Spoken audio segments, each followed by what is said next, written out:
గతంలో ఎన్నడూ లేని విధంగా మహబూబ్ నగర్ కార్పొరేషన్ను అభివృద్ధి చేయడానికి దాదాపు 250 కోట్ల నిధులతోటి పనులు ప్రారంభించుకున్నాం.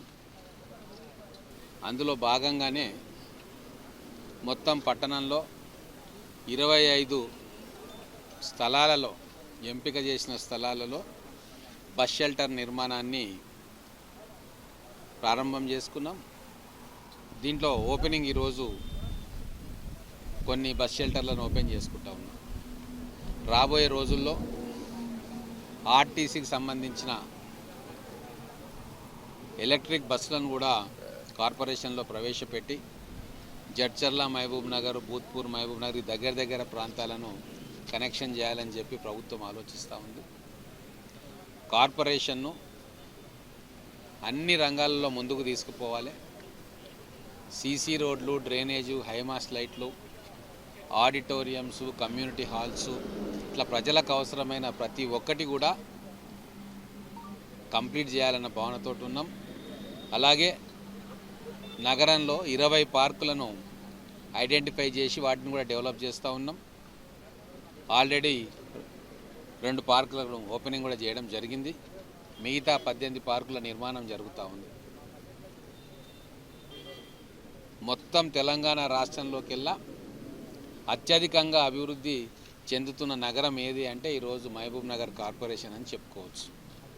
గౌరవ ముఖ్యమంత్రి గారి ప్రత్యేక దృష్టి, మా అందరి కృషి ఖచ్చితంగా రాబోయే రోజుల్లో 100 కోట్ల రూపాయల నిధులతోటి మహబూబ్ నగర్ కార్పొరేషన్ను రాష్ట్రంలోనే నెంబర్ 1 కార్పొరేషన్గా తీర్చిదిద్దుతూ ఉన్నాం. ఇంకా స్టేట్ గవర్నమెంట్ నుంచి, సెంట్రల్ గవర్నమెంట్ నుంచి ఇంకా అనేక ఫండ్స్ రాబోతూ ఉన్నాయి. మొన్ననే ఢిల్లీకి పోయి అర్బన్ డెవలప్మెంట్ మంత్రి గారిని కలవడం జరిగింది. 975 కోట్ల రూపాయలతోటి మహబూబ్ నగర్ క్లస్టర్ అని చెప్పి మహబూబ్ నగర్లో అన్ని రకాల డెవలప్మెంట్ వర్క్స్, ఇన్ఫ్రాస్ట్రక్చర్ వర్క్స్ కోసం ఫీజిబిలిటీ స్టడీ కూడా చేసి రిపోర్ట్ సబ్మిట్ చేయడం జరిగింది. గౌరవ ఎంపీ గారిని కూడా తీసుకెళ్లి కేంద్ర మంత్రిని కూడా కలవడం జరిగింది. వారు హామీ ఇచ్చిండ్రు. రాష్ట్ర ప్రభుత్వం నుంచి రిపోర్టు రాగానే ఖచ్చితంగా మీ దరఖాస్తును, మీ రిపోర్ట్ను పరిశీలించి సానుకూలంగా పని అయ్యేటట్టు చేస్తామని చెప్పి వారు కూడా హామీ ఇచ్చిండ్రు. పార్టీలకు అతీతంగా మహబూబ్ నగర్ నగరాన్ని అభివృద్ధి చేయాలని చెప్పి అనుకుంటా ఉన్నాం.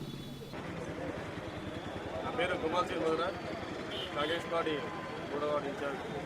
ముఖ్యంగా ఈరోజు మనకు ఇక్కడ చాలా బ్రహ్మాండంగా చాలా ఏళ్ళ నుంచి పెండింగ్ పడ్డ పని ఇది. చాలామంది గ్రామ నాయకులు ఎంతోమంది దీని గురించి ఆపాలని ట్రై చేశారు. ప్రభుత్వం వచ్చినాక బ్రహ్మాండంగా ఇది స్కూల్ పిల్లల కోసము బస్టాండ్ ఈరోజు ప్రారంభం జరిగింది. ఇక్కడ ఇదే కాకుండా అప్పనపల్లి గ్రామంలో దాదాపు 2 కోట్ల వర్కులు కూడా ఆయన వినోచుడి ఆధ్వర్యంలో సీసీ రోడ్లు డైల్ చేసుకున్నాము. ఇంకా దేవాలయాలకు కూడా ఇప్పుడు ప్రపోజల్ పెట్టాము. ఇంకొక 1 కోటి రూపాయల వర్కులు కూడా మాకు త్వరలోనే ప్రారంభం కాబోతున్నాయి. ఇక్కడ గ్రామంలో కాకుండా పట్టణపరంగా కూడా విద్యాశాఖ, IIIT ఎన్నో రకాల విద్య గురించి చాలా అహర్నిశలు కష్టపడి పనిచేస్తున్నారు వినోచుడి రెడ్డి గారు. ఆయన ఏంటంటే ప్రతిదీ మనిషికి ఏం అవసరము, గల్లీలో ఏం అవసరం ఉంటుంది ఆ విధంగా ముందలుపోతున్నాడు. నిత్యావసరాలు మనిషికి ఏముంటాయో దాన్ని డెవలప్ చేస్తున్నాడు. ఖచ్చితంగా రానున్న రోజుల్లో ఈ మహబూబ్నగర్ పట్టణాన్ని చాలా చక్కగా సుందరీకరణతో పాటు డెవలప్మెంట్ దిశ కూడా ముందుకు తీసుకుపోతారు. ఇంకొక 950 కోట్ల ప్రాజెక్టు కూడా ఇప్పుడు ప్రపోజల్లో ఉంది. అలాగే ఇందిరమ్మ ఇండ్లు కూడా గరీబులకు చాలా బాగా ఇప్పుడు 5 లక్షల స్కీమ్ పెట్టాడు. మా ఊళ్ళో కూడా ఒక 20 వరకు ఇండ్లు శాంక్షన్ అయినాయి. ఇంకో 20 ఇండ్లు మేము ప్రపోజల్ పెట్టాము. ఇంతకన్నా ప్రభుత్వం చేయాల్సింది ఏముంది? ప్రజలకు మంచి ఆరోగ్యం, మంచి దవాఖానా కూడా మంచిగా ప్రజలకు మెడికల్ సదుపాయం కూడా అందిస్తున్నారు.